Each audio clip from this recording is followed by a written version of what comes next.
गुरु प्यारी साध संगत जी, आज फिर से एक सुंदर सी साखी आप सभी को सुनाने जा रही हूँ।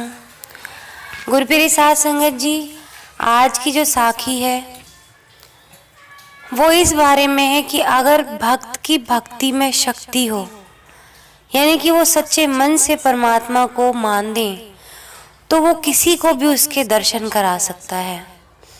खुद तो दर्शन करता ही है, वो औरों को भी दर्शन करा सकता है। खुद तो भव से तरता ही है, वो औरों को भी भव सागर से पार लगा देता है। तो आइए गुरु प्यारी साध संगत जी, सुनते हैं आज की ये सुंदर सी साखी, जिसमें एक भक्त ने खुद अपने गुरु को परमात्मा के दर्शन कराए। ये कहानी है एक गरीब बच्चे की जो कि अनाथ था। एक दिन वो बच्चा एक संत के आश्रम में आया और बोला कि बाबा, आप सबका ध्यान रखते हैं, मेरा इस दुनिया में कोई नहीं है, तो क्या मैं आपके यहाँ आश्रम में रह सकता हूँ? उस बच्चे ने बड़े प्यार से पूछा, बाबा क्या आप मुझे इस आश्रम में रहने दोगे? क्या मैं यहाँ रह सकता हूँ? बाबा की बात सुनकर संत बोले, बेटा तेरा नाम क्या है? उस बालक ने कहा, मेरा कोई नाम नहीं है। तब संत ने उस बालक का नाम रामदास रखा और बोले कि अब तुम यहीं आश्रम में रहना। रामदास वहीं रहने लगे और आश्रम के सारे काम करने लगे। उन संत की जो आयु थी, यानी उनकी जो उम्र थी, 80 साल की हो चली थी। एक दिन वो अपने शिष्यों से बोले कि मुझे तीर्थ यात्रा पर जाना है, तुम में से कौन कौन मेरे साथ चलेगा और कौन आश्रम में रुकेगा? संत की बात सुनकर सारे शिष्य बोले कि हम तो आपके साथ चलेंगे, क्योंकि उनको पता था कि यहाँ आश्रम में रुकने पर सबको काम करना पड़ेगा सारा। इसलिए सभी बोले हम सब तो आपके साथ तीर्थ यात्रा पर चलेंगे। अब संत सोच में पड़ गए कि किसे साथ ले जाएं और किसे नहीं, क्योंकि आश्रम पर किसी का रुकना भी जरूरी था। बालक रामदास संत के पास गए और बोले, बाबा अगर आपको ठीक लगे तो मैं यहीं आश्रम में रुक जाता हूँ। संत ने कहा, ठीक है, पर तुझे काम सारा करना पड़ेगा। आश्रम की साफ सफाई में भले ही कमी रह जाए, पर ठाकुर जी की सेवा में कोई कमी मत रखना। रामदास ने संत से कहा कि बाबा मुझे तो ठाकुर जी की सेवा करनी नहीं आती, आप बता दीजिए कि ठाकुर जी की सेवा कैसे करनी है, फिर मैं आराम से कर दूंगा। संत रामदास को अपने साथ मंदिर ले गए और वहां उस मंदिर में राम दरबार की झांकी थी। श्री राम जी, सीता जी, लक्ष्मण जी और हनुमान जी थे। संत ने बालक रामदास को ठाकुर जी की सेवा कैसे करनी है सब सिखा दिया। रामदास जी ने गुरु जी से कहा कि बाबा मेरा इनसे क्या रिश्ता है वो भी बता दो, क्योंकि अगर मुझे रिश्ता पता चल जाएगा तो सेवा करने में मुझे बहुत आनंद आएगा। उन संत ने बालक रामदास की बात सुनी और कहा कि तू कहता था ना कि मेरा कोई नहीं है और मेरा कोई नाम नहीं है, तेरा नाम तो मैंने रख दिया परमात्मा की कृपा से, लेकिन आज तुझे बताता हूँ कि ये राम जी और सीता जी तेरे माता पिता हैं। रामदास जी ने पूछा कि साथ में जो खड़े हैं वो जिनको आप लक्ष्मण जी बता रहे हो ये कौन है? तो उन्होंने कहा ये तेरे चाचा जी हैं, और पास में हनुमान जी जो खड़े हैं वो तेरे बड़े भैया हैं। रामदास को सब समझ आ गया और फिर उनकी सेवा करने लगा। संत शिष्यों के साथ यात्रा पर चले गए। आज सेवा का पहला दिन था। रामदास ने सुबह उठकर नहाया, आश्रम की सफाई की और भीख मांगकर लाया और फिर भोजन तैयार किया। फिर भगवान को भोग लगाने के लिए मंदिर आया।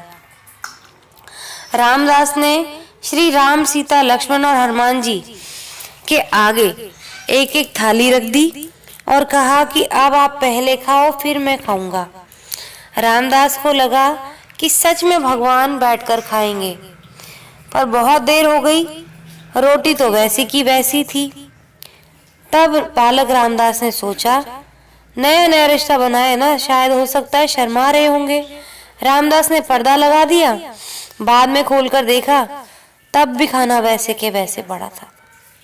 अब तो रामदास रोने लगा कि मुझसे सेवा में कोई न कोई गलती जरूर हो गई है, इसलिए ये लोग खाना नहीं खा रहे हैं। उसने कहा कि अगर आप लोग नहीं खाओगे तो मैं भी नहीं खाऊंगा और भूख से मर जाऊंगा, इसलिए मैं तो अब पहाड़ से कूदकर ही मर जाऊंगा। रामदास मरने के लिए निकल जाता है। तब भगवान राम जी हनुमान जी से कहते हैं कि हनुमान, दौड़कर उस बालक के पास जाओ, उसको लेकर आओ और उससे कहो कि हम भी खाना खाने के लिए तैयार हैं। हनुमान जी जाते हैं और रामदास कूदने ही वाला होता है कि हनुमान जी पीछे से पकड़ लेते हैं और बोलते हैं कि ये क्या कर रहे हो। रामदास कहता है, आप कौन? हनुमान जी कहते हैं, मैं तेरा भैया हूँ, इतनी जल्दी भूल गया क्या? रामदास कहते हैं, अब आए हो? इतनी देर से बोल रहा था कि खाना खा लो, तब तो नहीं आए, अब क्यों आ गए? तब हनुमान जी बोले, पिताजी का आदेश है, अब हम सब साथ बैठकर खाना खाएंगे, हम परिवार है ना, इसलिए चलो तुम मेरे साथ। फिर राम जी, सीता जी, लक्ष्मण जी, हनुमान जी साथ बैठकर भोजन करते हैं रामदास जी के साथ। इसी तरह रामदास जी रोज उनकी सेवा करते और भोजन करते। सेवा करते 15 दिन हो गए। एक दिन रामदास जी ने सोचा कि घर में 5 लोग हैं, सारा काम मुझे ही अकेले करना पड़ता है, बाकी लोग दिन भर घर में आराम करते हैं और खाना खाते हैं। मेरे माँ बाप, चाचा, भाई तो कोई काम नहीं करते, सारा दिन खाते रहते हैं, मैं ऐसा नहीं चलने दूंगा। रामदास जी मंदिर जाते हैं और कहते हैं, पिताजी कुछ बात करनी है आपसे।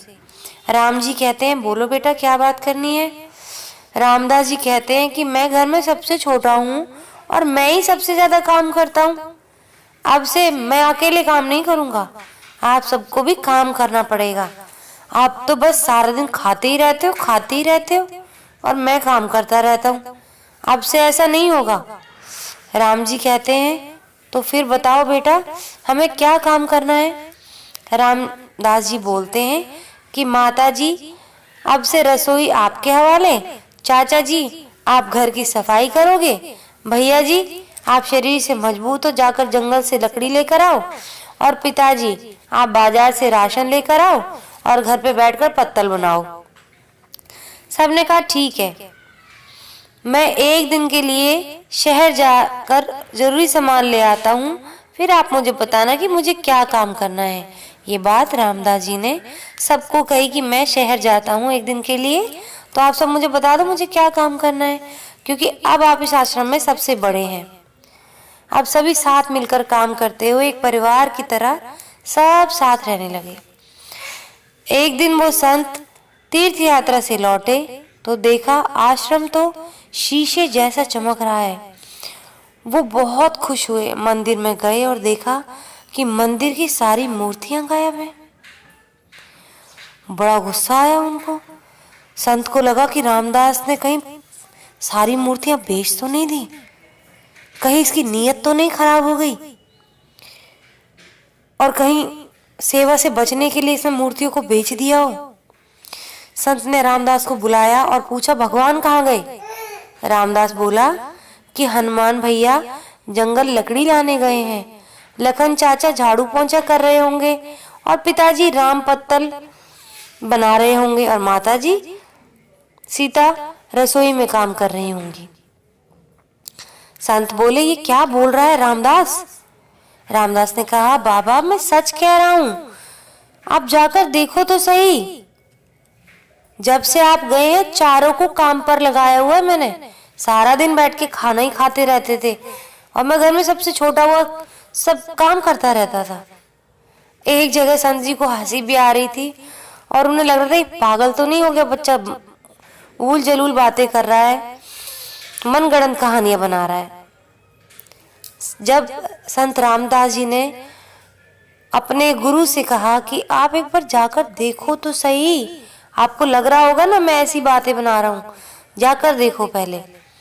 संत भाग के रसोई में गए। उन्होंने एक ही झलक देखी थी कि माता सीता भोजन बना रही थी, राम जी पत्तल बना रहे थे, और वो ऐसे गायब हो गए जैसे मान लो जैसे पलक झपकते ही गायब हो गए। और जब उन्होंने देखा कि वो वहां पे रसोई में भी नहीं है, वापस जाकर देखा तो मंदिर में वो वापस चले गए थे। संत रामदास जी के पास आए और बोले, आज तूने मुझे मेरे प्रभु के दर्शन कराए, तू धन्य है। मैं इतने वर्षों से सेवा कर रहा था लेकिन आज तक मुझे परमात्मा के दर्शन नहीं हुए, क्योंकि शायद मैंने इन्हें मूर्तियों में ही सीमित समझा और तूने इन मूर्तियों को इंसान समझा, अपना सच्चा परमात्मा समझा, तभी तू इनके दर्शन कर पाया। संत रो रो के रामदास के पैरों में गिर गए। रामदास जी जैसे भोले निश्चल भक्तों की भक्ति से विवश होकर भगवान को भी साधारण इंसान की तरह जीवन बिताना पड़ता है और उन्हें बहुत अच्छा भी लगता है कि कोई हमें इतना प्यार कर रहा है। परमात्मा तो सिर्फ भक्ति के भूखे होते हैं, उनके भावों के भूखे होते हैं। तो गुरु प्यारी साध संगत जी, अपने परमात्मा को सच्चे मन से याद करें और सच्चे मन से उनको धारें कि वो हमारे आसपास ही हैं, तो वो जरूर हमें दिखाई भी देंगे और हमारे साथ रहेंगे, जैसे संत रामदास जी के साथ थे।